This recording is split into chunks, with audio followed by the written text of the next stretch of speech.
এই উম্মত তো এক নেকি দিয়া জান্নাতে যাবে। কয় নেকি দিয়া? একটা নেকি দিয়া জান্নাতে যাবে এই উম্মত। অন্য উম্মতের কথা জানি না আমি, এই উম্মত এক নেকি দিয়া জান্নাতে যাবে। নবীর একটা আদর্শের কারণে জান্নাতে যাবে। সিরত মানি আদর্শ। আর এটা আমরা কদমে কদমে মুহতাজ। কেননা এই ছোট জীবনটা যদি গ্রহণযোগ্যতা পর্যন্ত পৌঁছাইতে হয় আল্লাহর কাছে, চাই নারী হই, চাই যুবক হই, চাই বৃদ্ধ হই, যেই মানুষই হই না কেন, যেখানেরই হই না কেন, যেই বাসারই হই না কেন, যেই বর্ণেরই হই না কেন, যেই পেশারই হই না কেন, যেই সোসাইটিরই হই না কেন, এই জীবনটাকে যদি গ্রহণযোগ্যতা পর্যন্ত পৌঁছাইতে হয় কার কাছে? দুনিয়াওয়ালাদের কাছে না, মালিকের কাছে, যিনি এক ফোঁটা পানির থেকে অস্তিত্ব দিছেন, যার কাছে আবার আমাদেরকে ফিরা যেতে হবে। পালানের কোনো সুযোগ নাই। এই জন্যই কোরআন আমাদেরকে বোঝায় আইনাল মাফার। আল্লাহ বলতেছে কোথায় ভাগবে তুমি, বলো কোথায় ভাগবে? কবির কথাই সত্য, যদিও নাকি পালাও তুমি আকাশেতে লাগিয়ে সিঁড়ি, সিঁড়ি লাগাও যদি আকাশে চলে যাও, তো আল্লাহ বলে তোমার বাগার কোনো সুযোগ নাই। কেননা ইল্লা বিসুলতান, ওইখানেও আমার রাজত্ব, এইখানেও আমার রাজত্ব, ডাইনো আমার রাজত্ব, বামে আগে পিছে উপরে নিচে সর্বত্র আমার রাজত্ব। আমার রাজত্বের বাহিরে যাওয়ার ক্ষমতা তোমাদের নাই। দ্বিতীয় কথা এটো, আইনা আনা মাআকুম আইনা মা কুনতুম, যেখানে যাবে ওইখানে আমি সঙ্গে থাকব। আমাকে দূর করতে পারবে না। যদি করো তাহলে তুমি থাকবে না, তোমার অস্তিত্বই থাকবে না। কেন আমাদের ভিতরে আল্লাহ নাই বটে, কিন্তু আল্লাহর একটা পাওয়ার আছে যেটাকে রূহ বলে। কুলির রূহ মিন আমরি রব্বি। আল্লাহর একটা পাওয়ার, একটা সিফত, সবচেয়ে শক্তিশালী পাওয়ার যেটা, ওটা আমাদের ভিতরে আল্লাহ ঢুকায় রাখছেন, যেটাকে আমরা রূহ বলি। কোরআনের ভাষায় রূহ বলে, বাংলা ভাষায় আত্মা বলে। যেটাকে আমরা আত্মা বলি ওটা আল্লাহর হুকুম ছাড়া কিছু না। আল্লাহ বলে ওটা মনে করে নাও আমি তোমার ভিতরে আছি, কেন এটা আমারই জিনিস। কুলির রূহ মিন আমরি রব্বি। আমাকে পৃথক করলে আর তুমি থাকবে না। তখন তোমার চক্ষু থাকবে আইন লা তানজুর, তোমার চক্ষু থাকবে দেখবে না। উদুন লা তাসমা, কান থাকবে শুনবে না। লিসান লা তান্তিক, জবান থাকবে কিন্তু জিহ্বা থাকবে কিন্তু বলবে না। আকলুন লা তুমাইয়িজ, তোমার মগজ থাকবে ভালো মন্দ বুঝবে না। কলব লা তাতাফাক্কার, দিল থাকবে কিন্তু চিন্তা করার ক্ষমতা তোমার থাকবে না। ইয়াত লা তাফতিশ, হাত থাকবে ধরবে না। রিজল লা তামশি, পাও থাকবে চলবে না। তুমি হবে লাশ। ওই আল্লাহ পর্যন্ত যদি গ্রহণযোগ্যতায় পৌঁছাইতে হয়, ওইখান থেকে বাহির হয়ে গেছি। ভালো তো বাসি, কিন্তু আগেরটুকু জানি না। ও মেরে দোস্ত, শুধু ভালোবাসলে চলবে না। আবু তালেবের চেয়ে বড় ভালোবাসা আপনার আমার ছিল না, ছিল না। সাহাবাদের মতো ভালোবাসা আপনার আর আমার নাই। আছে নাকি? হ্যাঁ, আবু তালেবের মতো ভালোবাসা ছিল।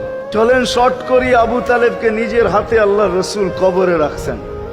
যখন রাখতেছিলেন তখন চিৎকার দিতেছিলেন, আম্মি মা তারাক্তালি সাবিলা, চাচা কোন রাস্তা রাখলেন না আমার জন্য।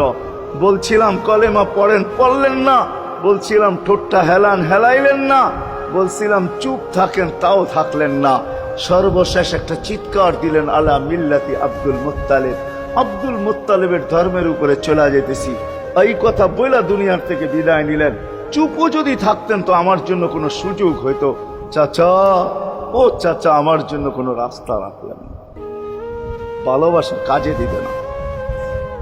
এই জন্য চলেন, জীবনটাকে গ্রহণযোগ্যতা পর্যন্ত পৌঁছাইতে হইলে কদমে কদমে মুহাম্মদুর রাসূলুল্লাহর আদর্শ লাগবে। যেটাকে আরবি ভাষায় সিরাত বলে, যেটাকে কেরিয়ার বলে। আল্লাহর রসুলের কেরিয়ার লাগবে, আল্লাহর রসুলের আদর্শ লাগবে, আল্লাহর রসুলের সিরত লাগবে, আল্লাহর রসুলের চরিত্র লাগবে।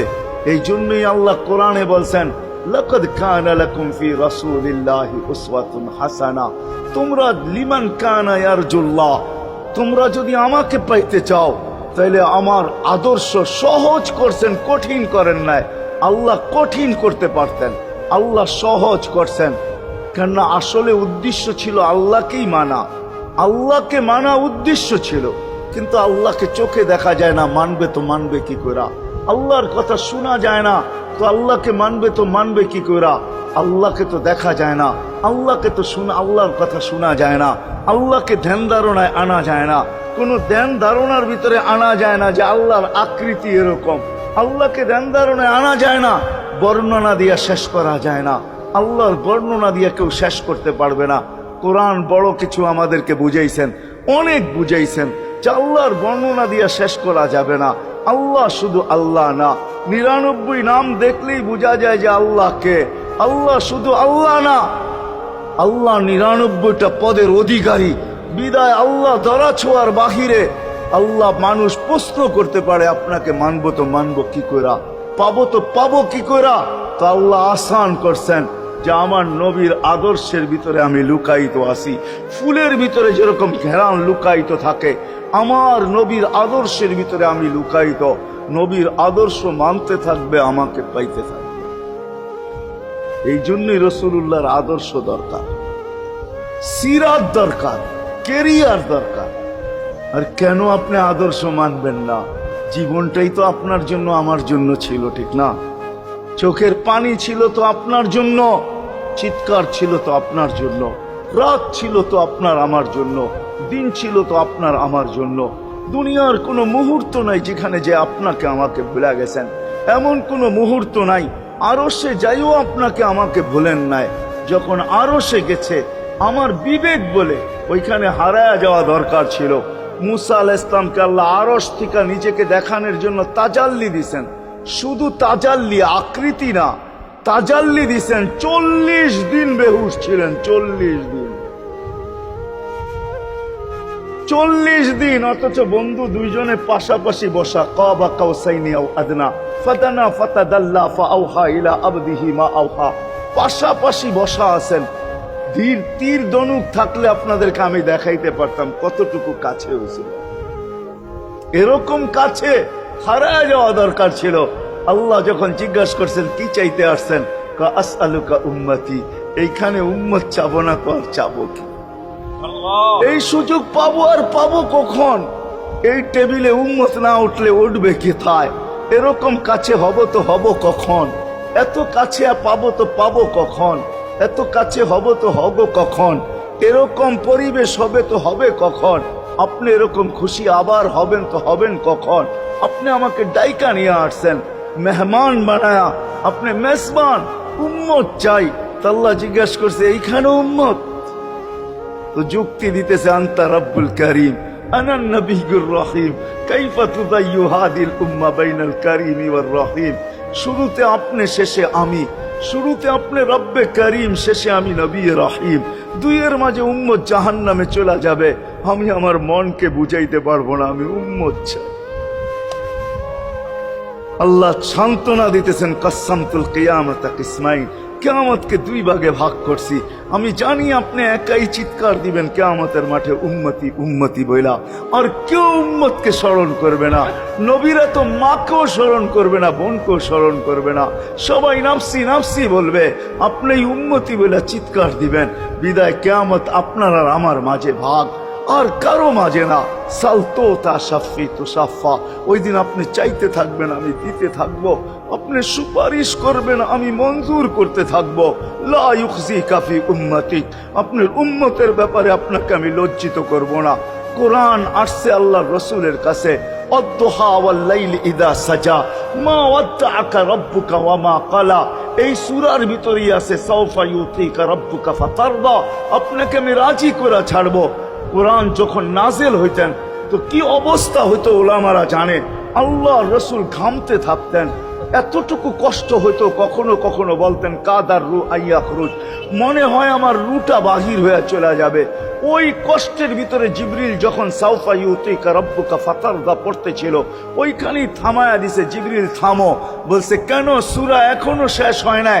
বলছে থামো, আল্লাহ আমাকে রাজি করতে চাইতেছেন, আমি এই মুহূর্তেই আল্লাহর কাছে কিছু চাইতে চাইতেছি।